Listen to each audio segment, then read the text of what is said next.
महापौर निवडीवर पालकमंत्र्यांनी सूचक वक्तव्य केले असून सारस्वत मंगल कार्यालयात नूतन नगरसेवकांची बैठक पार पडली। महापौर हे खुल्या गटासाठी आपलं आरक्षण झालेलं आहे। सोलापूरचं महापौर खुल्या गटासाठी असेल किंवा आता चर्चा सुरू झाली की आयरामांना पुन्हा महापौर संधी, एकनिष्ठ कार्यकर्त्याला संधी मिळेल का, काय विचार पक्ष करते या पातळीवर? काय झालं आहे, तुम्हा पत्रकार बंधूंना एक असं झालं आहे, आयाराम गयाराम।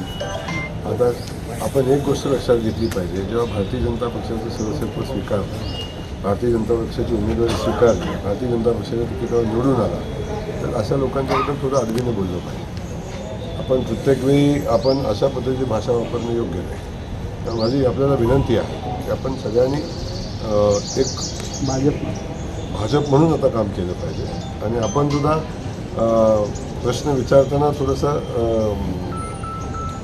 साधन सुचिता ठेवून आणि लोकांचा सन्मान राहील अशा पद्धतीनं बोललं पाहिजे। सुद्धा एक लक्षात घ्या, कधी आपण या पेपरला पत्रकारिता, कधी आपण दुसऱ्या पेपरमध्ये जाऊन पत्रकारिता करता, त्यामुळे या सगळ्या गोष्टी आपण थोड्या लक्षात ठेवल्या पाहिजे।